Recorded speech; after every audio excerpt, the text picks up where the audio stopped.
Ledeniki žal nam izginjajo pred očmi. Ja. To je drastično. Ja, to je stvar polovice mojega življenja, naprimer, ne. V 30 letih je izginilo več kot 60 do 80% mase ledenikov v Alpah, a ne. In tam, kjer smo smučali še v moji mladosti, ni več ledenika, naprimer ledenik pod Skuto. Tudi FISA kot krovna smučarska organizacija je zaskrbljena glede tega, kako pač snežne razmere niso povsod več ustrezne za tekmovanja. Naprimer v zadnjih 100 letih so pa poplave, ki so poplave večjega obsega v Sloveniji, bolj pogoste, kot so bile. 20 minut je dovolj, da voda naraste za 3 metre in več. 20 minut. Kar pa je bistveno za Slovenijo, za bodoča leta, je pa to, da moramo stremeti k temu, da vodo zadržimo v Sloveniji. Namreč, zdaj se pogovarjava samo o viških vode. Dejstvo pa je, da je v Sloveniji, kot kažejo tudi naši podatki, vode vedno malo manj, pa malo manj. Torej, vedno manj in manj. Glej, kaj nam dalo je vesolje, neskončno zvezd nad mano, ta planet je vse, kar imamo. Nič na svetu ni mehkejšega in šibkejšega kot voda. Toda pri soočenju s trdoto nič ne preseže njene nepopustljivosti, pravi Laoci, utemeljitelj taoizma. Tako kot se drobna kapljica nežno dotakne lica, se mogočen hudournik zlije z neustavljivo silo, ki odnaša vse pred sabo. Močni nalivi prinesejo poplave. Prej krotka, mirna reka odnaša ceste, ruši mostove, zaliva domove.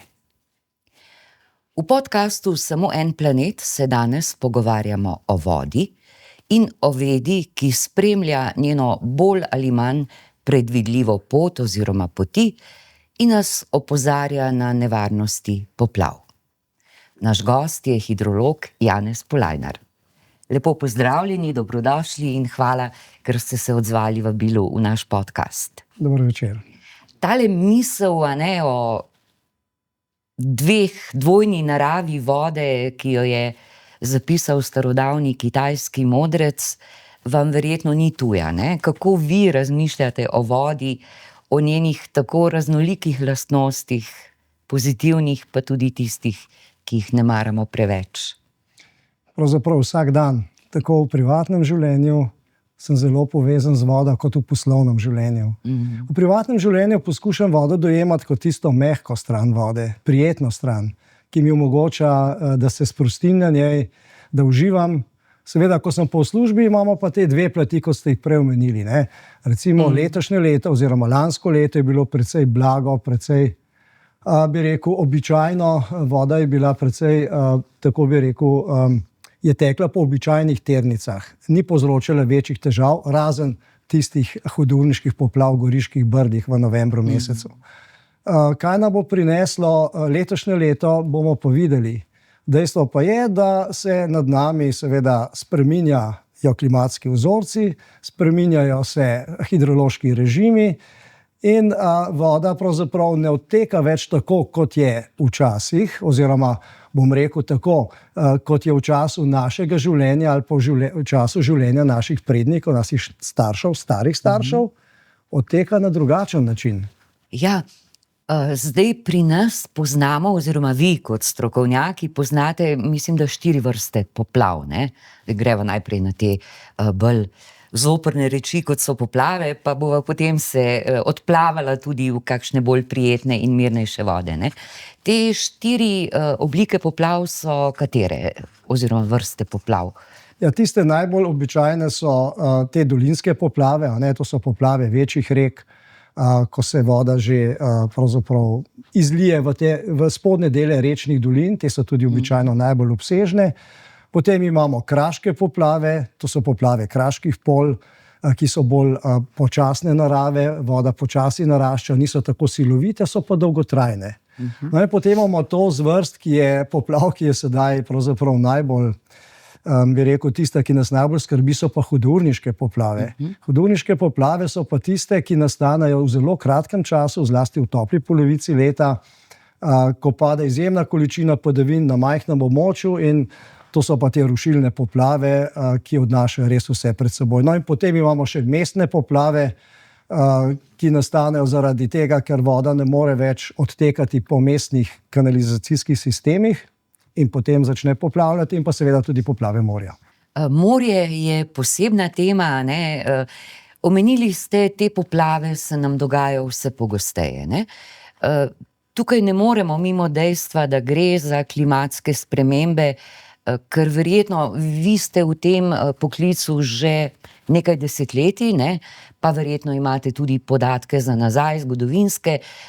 Takih poplav, tako pogostih, prej ni bilo toliko, ne? Predvsem teh, ki pridejo ob zelo močnih, dolgotrajnih nalivih. A veste kako, jaz bi na to vaše vprašanje razmislil malo drugače, ne?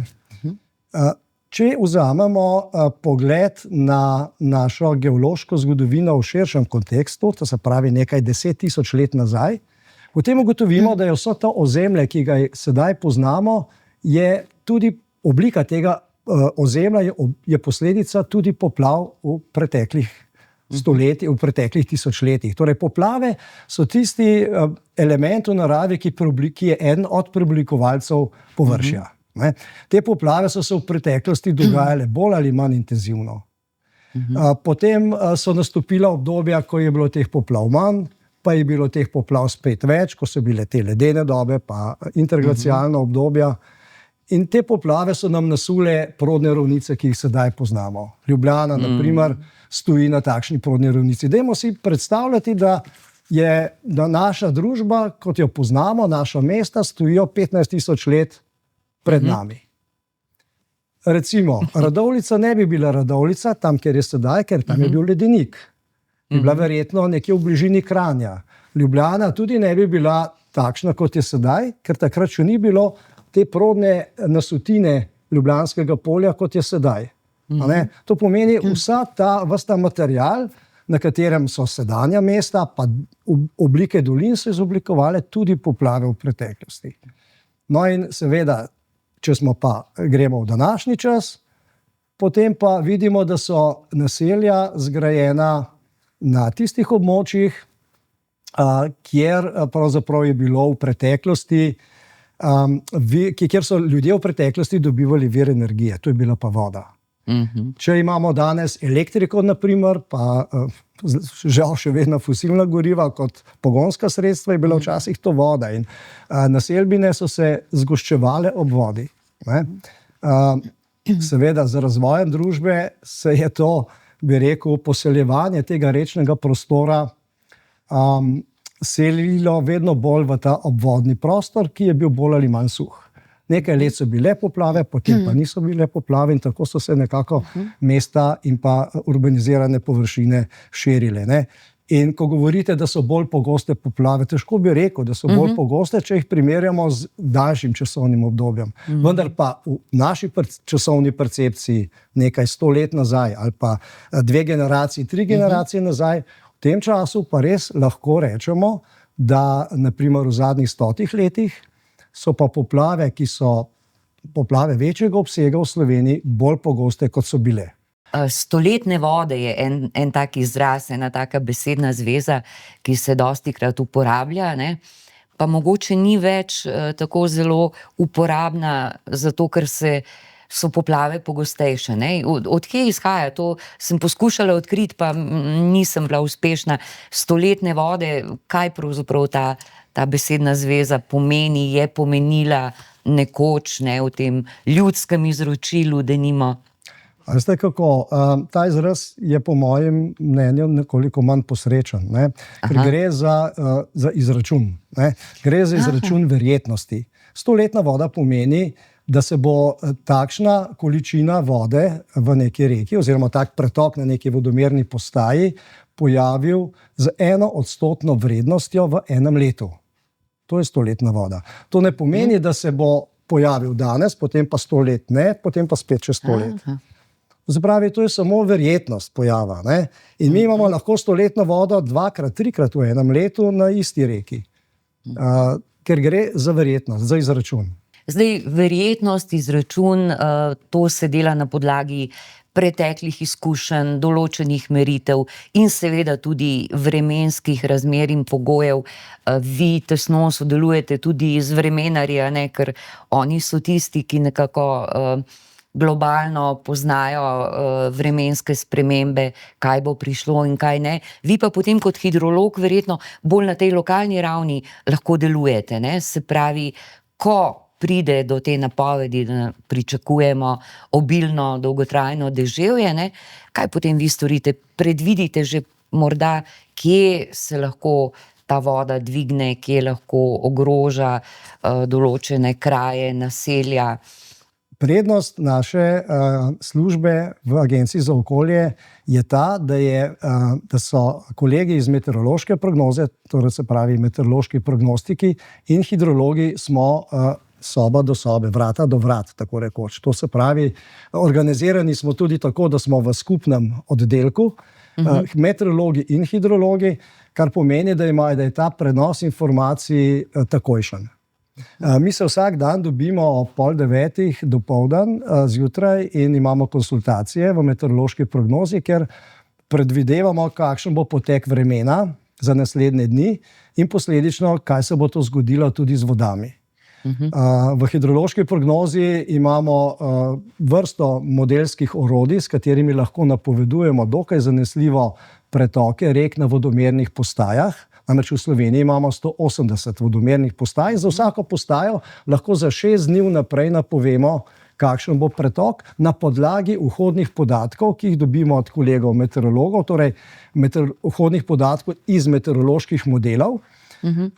In potem na ta način ocenjujemo, kako se bo vodnatost rek v Sloveniji gibala v naslednjih dneh. No, in kadar se nam bliža izrazito deževje ali pa kombinacija taljenja snega in deževja, teh kombinacij je kar nekaj, takrat zjutraj oziroma ob 8:30 staknemo glave in s principom skupinskega odločanja, to se pravi, na tem sestanku so prisotni meteorologi, klimatologi, hidrologi, tisti, ki se ukvarjajo z meritvami, in potem se odločimo, katero stopnjo opozorila bomo izdali. Ne?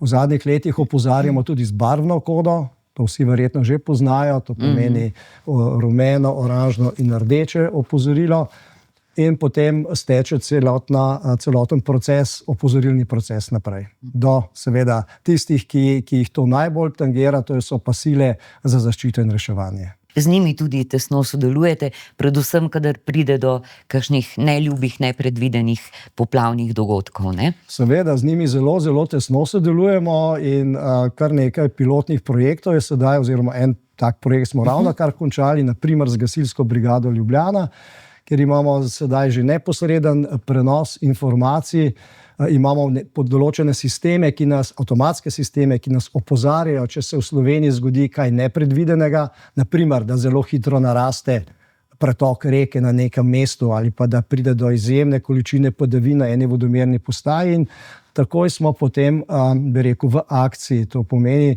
ker smo v tem času tudi 24/7 v pripravljenosti, to se pravi noč in dan v pripravljenosti, in se med seboj potem obvestimo o takšnih situacijah.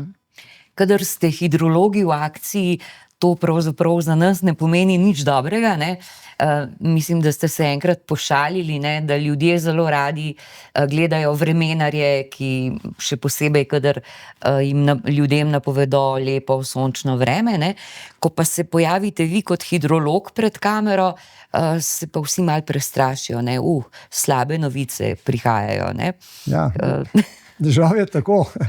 Tudi sosedje grejo včasih rajše na drugo stran ceste, ko grem mimo. Ne bi želel biti strašilo, ampak dejansko ugotavljamo, ne, tako mi kot pravzaprav ugotovitve tudi drugih držav so te, da je sistem zgodnjega opozarjanja ključen pri reševanju imovine in zlasti življenj, ne. Tam, kjer ta sistem ne deluje, v tistih državah, tam so velike izgube, tako materialne kot človeške. Če pa sistem zgodnega opozarjanja deluje dobro, pravočasno, potem se pa lahko marsikateri žrtvi tudi izognemo. Ne? In to je naš glavni cilj. Naš glavni cilj je, da ni žrtev ob poplavah. Ko gre za dvigovanje pretoka v rekah, ne, ste dejali, da se da to dovolj dobro in dovolj zgodaj predvideti. Ne. Katere so pa tiste situacije, kjer ste pa pravzaprav skoraj da nemočni, se pravi pojavi, ki jih pa ne morete, ne, z vsem znanjem, z vsemi meritvami, z vsem, kar imate, dovolj hitro napovedati, da ne bi odneslo kakšne ceste ali pa tudi hiše, ne? Ja, to so pa hudourniške poplave, ne? To so pa še vedno najtrši oreh, pa ne samo za nas, ampak za vse podobne službe v svetu. Namreč trenutna znanost še ni na tem nivoju, da bi lahko za majhne, pravzaprav mikrolokacije, ene doline, enega potoka napovedali točno, koliko padavin bo tam padlo in kakšen bo otok. To je dejansko najtrši oreh. In pri nas, a veste, je tako, da so porasti teh hudourniških potokov ali pa celo, lahko bi jim rekel, manjših vodotokov, ki jih sicer lahko prestopiš, so izredno hitri. 20 minut je dovolj, da voda naraste za 3 metre in več. 20 minut. Ne? Zdaj, naša naloga je, da poskušamo ugotoviti, kje bodo te nevihtne celice potovale, nad katerim delom manjšega porečja se bo ulilo tako močno in se bo tam ta dež zaustavil, vsaj za pol ure, se ne bo pomikal naprej, tam lahko nastane hudourniška poplava. In mi poskušamo dan naprej, 24 ur pred predvidenim dogodkom, opozoriti na hudourniške poplave v tem smislu, da širše območje, kjer so predvidene te močne padavine, obarvamo z oranžno opozorilno barvo. Potem pa znotraj tega območja nekje pričakujemo, da se bo tak pojav zgodil. Ne? Točno lokacije pa ne moremo locirati praktično do dogodka. Ne? Ja, ker to bi mejilo že na napovedovanja, ne?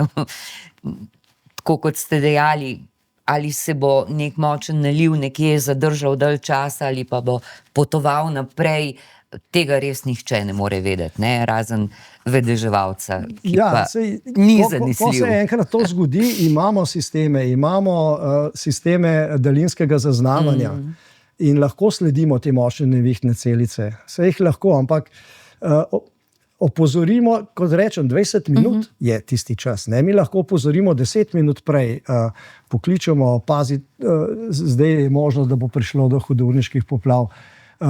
Včasih nam to zelo dobro uspe, včasih pa malo manj. Ne? Tako da vseh takšnih pojavov dejansko, bi rekel tako po domače, v nulo ne moremo napovedati. Ne? Vi ste tudi urbanist, ne, diplomirani, kar vam verjetno tudi prav pride pri tem vašem osnovnem poklicu hidrologa. Zanima pa me, ko opazujete, ne, ko hodite po terenu, dobro poznate naselja, način gradenj, predvsem lokacije gradenj. Kaj opažate? Recimo v preteklosti, dejali ste, ne, naselbine so nastajale ob rekah, kar je logično, ker je tam bila voda, ki je poganjala mline in skrbela za energijo, ki so ljudje potrebovali, poleg lesa, ne, voda kot naše drugo največje naravno bogastvo, ne, ali pa prvo, kakor obrnemo. Skratka, urbanizem, ne. Urbanizem nekoč, urbanizem danes. Ko ste študirali, ste verjetno, ne verjetno, ampak prav gotovo preučevali nekdanje tipe urbanizma, lokacije, kjer so gradili naši stari, da tako rečem, in potem seveda z razvojem se je to kar močno spreminjalo, ne? Ja, seveda se je, ne. Dajmo pogledati tako, ne.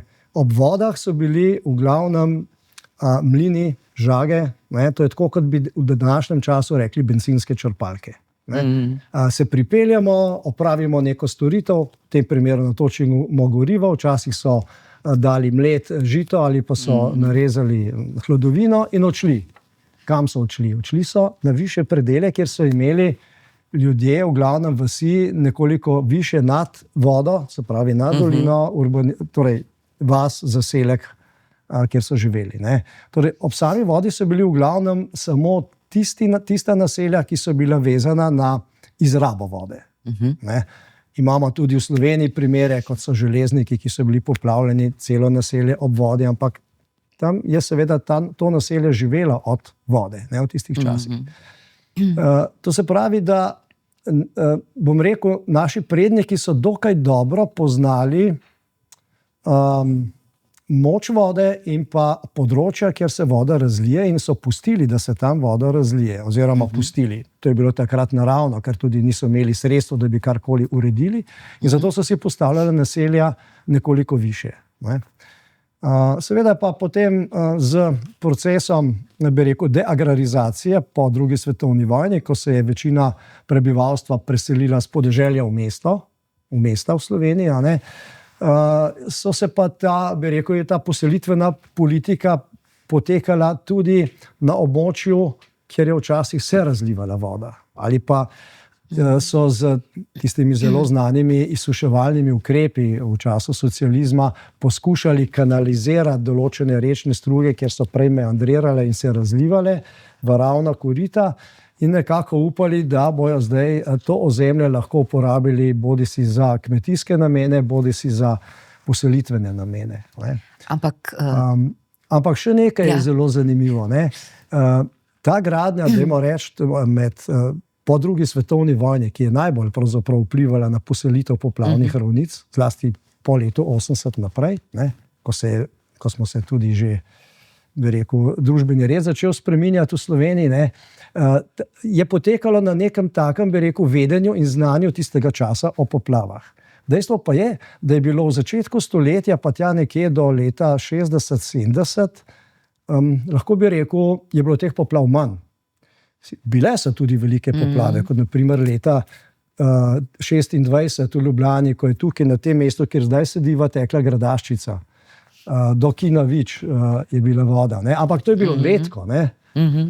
No, potem pa seveda na podlagi tega znanja se je urbanizacija širila tudi na območja, ki jih je včasih zajemala voda. Potem se nam pa zdaj dogaja zadnjih 20 let, naprimer tam nekaj od leta 90 naprej, da se pa ta, bi rekel, suhi del ali pa ustaljeni vzorci vremena korenito spreminjajo. Temu pa zdaj pravimo vpliv klimatskih sprememb na vodni krog, ki se izrazito kaže v zadnjih 20 letih. Tukaj pa zdaj seveda smo pa poselili tisto območja, ki jih je včasih posedovala voda. Zdaj pa nad nas pravzaprav prihajajo vremenski vzorci, ki jih prej nismo bili vajeni. V smislu ekstremnih padavin. In tu imamo sedaj težavo. Mokrišča so pravzaprav en pomemben del naravnega ekosistema. Veliko teh mokrišč je bilo v preteklosti izsušenih zaradi gospodarskih in naselitvenih potreb.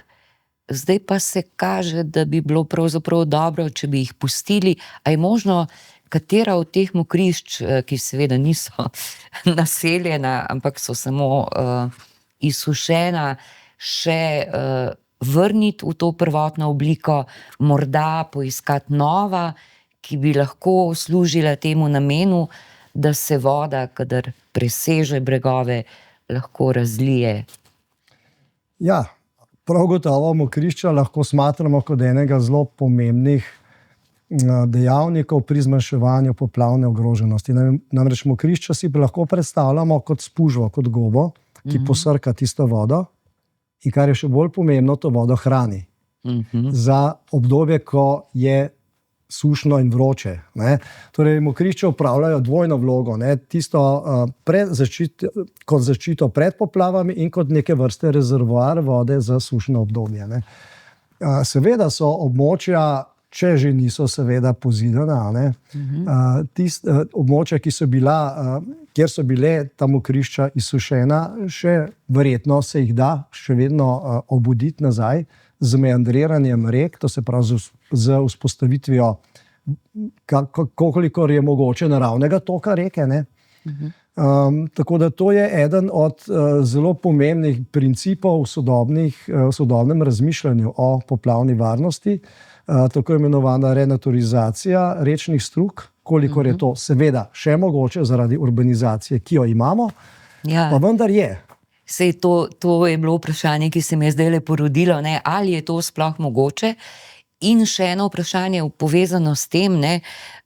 Seveda je treba vodotoke, rečne struge na nek način regulirati, ne?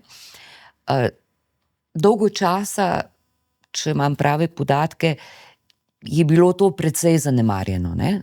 Se pravi, niti čistili struge se niso čistile, pač prepuščeno je bilo, da se čistijo same, kolikor se lahko, ne, kolikor odplavlja te stvari, ampak seveda te naplavine potem nekje pristanejo, ne izginejo v nič.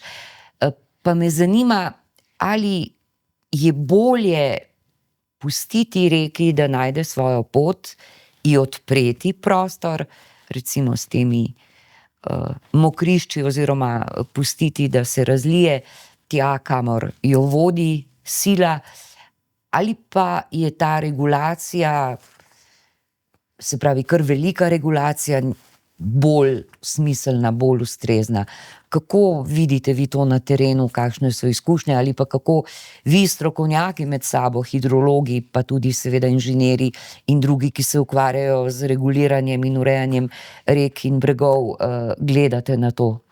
Ja, to bi bila idealna rešitev, da bi vodi pustili prostor, pa naj se sama najde pot in steče naprej proti Črnemu morju, v tem primeru, ali pa Jadranskemu morju, vendar realnost ni takšna, ne. Kot rečeno, tukaj moramo zložiti vsaj dva sloja skupaj, to je trenutna raba prostora, v smislu poseljenosti, infrastrukture, vsega, kar mi premoremo, in pa seveda to, kar ta raba prostora še dovoljuje reki, da se lahko razlije in samostojno odteče. Kar pa je bistveno za Slovenijo, za bodoča leta, je pa to, da moramo stremeti k temu, da vodo zadržimo v Sloveniji. Namreč, zdaj se pogovarjava samo o viških vode.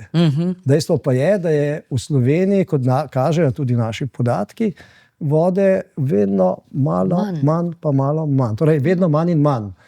In tudi projekcije, ki smo jih pripravili pri nas na Agenciji za okolje do leta 2100, glede na različne količine izpustov toplogrednih plinov, kažejo, da bo vode manj, kot jo je bilo včasih. Zlasti na račun tega, ker žal bodo zime bolj tople in bo voda po zimi v glavnem odtekla iz Slovenije, se ne bo zadržala v snežnici, kot se je pred desetletji, ne.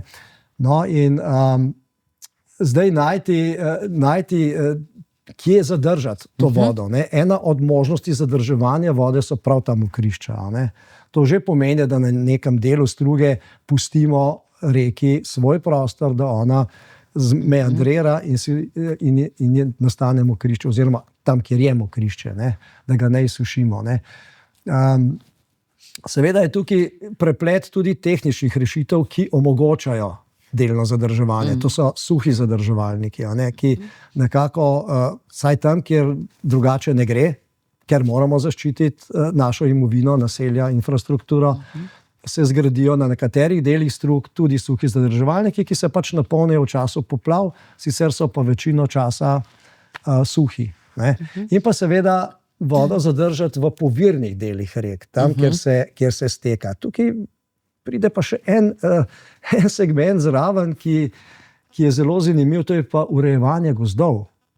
Namreč urejevanje gozdov je izredno pomemben faktor tudi pri poplavni varnosti. Nenazadnje poplave, ki smo jih imeli v Železnikih, raziskava teh poplav mednarodnih strokovnjakov, ki so prišli po poplavah, 10 dni po poplavah na teren, in so ugotovili, da bi bila škoda takrat precej manjša, če bi bil gozdni red uveljavljen do potankosti. To pomeni, da bi se čistilo podrastje, da bi se hlodovina zlagala pravilno na pobočjih, ker plavine so tiste, ki lahko zelo poslabšajo razmere ob poplavah. Torej, ko ste me vprašali, če je smiselno regulirati, oziroma koliko in ali kje, pustiti. ne? Ja. Mislim, da je potrebno najti kompromis. Nekje se da pustiti vodi, pa ne povsod. Kjer pa ne, pa seveda obstajajo tudi tehnične rešitve. Zdaj, po teh zadnjih velikih poplavah je precejšen del, kolikor sem spremljala, je že saniran, ne? In so tudi nastali neki novi ti suhi zadrževalniki, ne? V določenih predelih, mislim, da Save, če se ne motim, ne? Ja, Savinja, ja. Pa ja, Savinje, ja. ne? Se pravi, določene rešitve so iz te izkušnje, te bridke izkušnje zelo hudih poplav, vendarle prišle take, da nam morda v prihodnje ni treba več tako trepetati, kadar bodo prišli ti hudi nalivi, ne? To, kar ste omenili o pomanjkanju vode, ki se nam morebiti zna zgoditi, to je pa druga zgodba, ne? Zgodba, o kateri je treba tudi zelo skrbno premisliti in načrtovati, kako se izogniti pomanjkanju vode, ne? Smo že imeli tudi sušna obdobja, ne? Sej niso, ni da jih ni bilo, predvsem Kras, Primorska, ne? Skoraj vsako leto. Seveda, suše so sestavni del hidrološkega cikla, ne? In beležimo nekaj večjih suš, pa dajmo primer 2 leti. Naprimer. Jaz tako večkrat povem, da dajmo si predstavljati hidrološke razmere v naslednjih desetletjih. Pa dajmo pomisliti, kakšno je bilo leto 2022 pa 2023. Dva popolnoma nasprotna ekstrema. Leta 2022 smo imeli hudo sušo. Spomnite se pomanjkanja vode v slovenski Istri, ko smo vozili vodo s cisternami iz kraških izvirov v Istro. Potem pa leto 2023 s temi poplavami. No in na tak način, kot kažejo raziskave in predvidevanja, bo vse več let takšnih, da bomo skakali iz enega v drug ekstrem. Vmes bo pa nekaj običajnih let, kot je bilo na primer lansko leto, ki je bilo dokaj običajno, hidrološko običajno. Ali pa bo nekaj takih običajnih let. Potem pa bomo spet padli v takšne ekstreme, ko sta bila leto 22 in 23. Ne? In dejansko je pomanjkanje vode pravzaprav ne samo naša, oziroma naša skrb, ampak skrb širšega dela zlasti podalpske Evrope, torej držav, ki so v sklopu alpskega loka, torej Italije, Francije, Švice, Avstrije, namreč ledeniki žal nam izginjajo pred očmi. Ja. To je drastično. Vedno hitreje, ne? Ja, to je stvar polovice mojega življenja, naprimer, ne. V 30 letih je izginilo več kot 60 do 80% mase ledenikov v Alpah, ne. In tam, kjer smo smučali še v moji mladosti, ni več ledenika, naprimer ledenik pod Skuto. Pa smo trenirali junija meseca pod Prisankom, je bilo to normalno. Ni več mogoče. Ne? Da ne govorimo o švicarskih, avstrijskih ledenikih.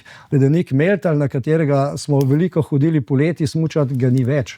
Naprimer, pa je to najbližji ledenik nam. Ne? Torej, to so res drastične razlike. In to pomeni, da je tudi pomanjkanje te snežnice bo vplivalo na skupno količino razpoložljive, zlasti pitne vode v teh deželah. Ne? Smučanje, ampak tudi drugi športi so seveda sestavni del vašega življenja že od mladih let, ne, od otroških let, da tako rečem. Najprej ste smučali, trenirali smučanje, potem ste se spopadli z brzicami, bili ste tekmovalec, tudi trener v kajakanu klubu v Tacnu. Skratka, vaše življenje je športom zelo tesno povezano ves čas, ne? Verjetno še vedno. A to pa ja. Vse to, kar ste našteli, moram reči, da večino prostega časa porabim za športne dejavnosti, zlasti na vodi, ne, v vseh agregatnih stanjih. Bil sem pa tudi zaposlen kot trener državne reprezentance v kajaku na divjih vodah. Ste bili v Barceloni takrat tudi na olimpijskih olimpijadi, igrah, ne? ja, v Barceloni. Kot trener ste pripomogli Tako. k uspehu Andraža Vehovarja. Ja, ne? to je bilo pa Ja. potem v Atlanti leta 96, prva slovenska srebrna medalja olimpijska je bila takrat. Ja, to so bili res tisti lepi časi, povezani z vrhunskim športom. Ne? No, sedaj pa seveda sem na vodi, kolikor se le da. A jadrate zdaj, ne? Tudi, ja. Tako da sem zelo odvisen od naravnih, bi rekel, danosti.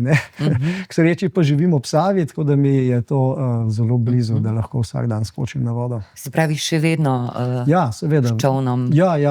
preizkušate brzice, se prepirate z njimi. A ne, to pa ne, Ne. prepiram se pa ne. Namreč, kot ste prej na začetku menili, mehkobo vode. Voda je lahko zelo mehka in lahko te kar sama ponese. Ne? In če jo znaš prebrati, ti čovan kar sam drsi po vodi, tudi proti toku, če je potrebno, zelo malo sile. Se pravi, te brzice so kvečemu v pomoč, Ja, Ne? mi pravimo, če jih znaš uporabiti. Ja, da lahko preveslaš proti toku precej visoko, tudi čez take manjše slapove, ker izkoriščaš kinetično energijo vode na strmini vala. Na morju pravimo temu surfanje, ko drviš po valu, no, nekaj podobnega je tudi v kajaku, ko drviš po valu v protitoku. Zdaj, smučanje, ne, je slovenski priljubljen šport, morda bolj kot veslanje, pa kajak in kanu. Skoraj da ni Slovenca in Slovenke, ki ne bi smučal vsaj v enem obdobju svojega življenja. Smučišč imamo pa vsako leto manj. Že prej ste omenili, a ne, kje ste včasih lahko smučali, zdaj pa ne gre več. Ja. To je pa pač... Ste glede tega pesimist, nam jih bo ostalo vse manj? Tako bi rekel, ne, sej tudi vidimo komentarje znanih komentatorjev zdaj v času olimpijskih iger, pa če spremljamo svetovni pokal, zaskrbljeni so. Tudi FISA kot krovna smučarska organizacija je zaskrbljena glede tega, kako pač snežne razmere niso povsod več ustrezne za tekmovanja, pa seveda posledično tudi za, bi rekel, nas, ki se turistično ukvarjamo z smučanjem. Ne. Neke projekcije kažejo, da bi lahko smučišča pod 1500 metri v višine, 1500 metri nadmorske višine, praktično ne imela več možnosti za obstoj. Ne. Seveda je pa tukaj spet tehnika, ki nam je priskočila na pomoč, Umetni izdelava sneg tehničnega snega. In brez izdelave tehničnega snega v zadnjih nekaj, morda 10 letih ali pa v zadnjih 5 letih se ne predstavljam več smučanja, niti v Alpah. Razen v tistih na ledenikih, kar jih je še ostalo, ali pa na više ležečih smučiščih na 2000 metri. Sicer pa brez tehničnega snega, saj ta, bi rekel, večja smučišča, ki imajo svojo bazo tudi nižje, ali pa nižje od 1000 metrov, bodo težko preživela naslednja desetletja, oziroma se bodo morale prilagoditi. Ja, lahko z res, bom rekla, skrbnim obnašanjem, da resno vzamemo to, da je treba zmanjšati izpuste toliko, kolikor lahko mi kot ljudje, kot prebivalci tega planeta vplivamo na to, lahko upočasnimo, koliko lahko upočasnimo, koliko časa lahko pridobimo, če se začnemo malo bolj odgovorno obnašati. Ker prej ste govorili pač o teh daljših obdobjih, ki niso odvisna od človeka, ki so odvisna od drugih dejavnikov. Se pravi, kako to neko sintezo narediti in pomagati, da vseeno malo zmanjšamo, vsaj v trenutnih razmerah, ki postajajo vse bolj kritične. Zdaj, kako je te klimatske spremembe, to je tak, bi rekel, proces, ki ni na gumb, ni na stikalo. To pomeni, da če mi sedaj le prenehamo z vsemi aktivnostmi v zvezi z izpusti toplogrednih plinov, se kolesje klimatskih sprememb ne bo kar ustavilo in se bo izboljšalo. To je proces dolgotrajen in to, kar smo do zdaj v narekovajih zakuhali, se bo vleklo še desetletja. Ne glede na to, ali bomo zdaj takoj ustavili ali ne. Seveda pa za naše zanamce pa da. Ne? To pomeni za naše vnuke, naprimer, za njih je pa že pomembno, da se mi odgovorno obnašamo. Ne? To se pravi, naša generacija, naši otroci, te, ki prihajajo na delovna mesta, ta generacija, naprimer naslednjih 50 do 100 let, da se ta generacija z nami, pobudniki, obnaša bolj odgovorno do planeta. Potem pa se bo upočasnila ta krivulja. Ne? Zdaj pri vašem vsakdanjem delu naletite tudi na situacije, ki morda niso rešljive, oziroma saj vi kot hidrolog seveda ne morete reševati, tam pride zraven civilna zaščita, gasilci in vsi ostali, ki so usposobljeni za to, da rešujejo razmere, ampak se spomnite mogoče kakšnega dogodka, ki vas je res še posebej, bom rekla, pretresel, ko ste čutili to človekovo nemoč pred naravo? Ja, to je bilo pa leta 2014, konec februarja. Takrat, če se spomnite, smo imeli v Sloveniji žled. Po žledu so pa sledile obsežne in dolgotrajne kraške poplave kraških polj. In takrat je bila naselje Planina močno poplavljeno v Planinskem polju. In takrat je bilo tako, te poplave so trajale mesec dni. In potem so imeli v Planini občni zbor oziroma zbor krajanov nekje sredi tega dogodka, ker smo ugotavljali, kaj zdaj narediti. Ne? Tam, ko smo prišli v Planino, so bile te protipoplavne vreče zložene že do metra. To je bilo tako kot v vojnem času. Ne? In potem je bilo vprašanje, koliko vreč bo treba še naložiti, koliko se bo voda še dvignila. Ne? In takrat sem šel na ta občni zbor, so me povabili in sem jim pač mogel povedati, da pričakujemo, da se bo dvignila še za nekaj 10 centimetrov. In takrat so nekatere gospe planile v jok tam v dvorani. Ne? In dejansko čutiš neko nemoč, ne? Ker nič ne moš narediti. Ne? Praktično nič. Ne? Ampak kljub vsemu, vam je bilo kdaj žal, da ste šli v ta poklic, v hidrologijo? Ne, verjetno ne. Ste vsa ta desetletja v svoji službi zadovoljni, imate vedno nove izzive. Včasih se sprašujem, ali sem sploh v službi.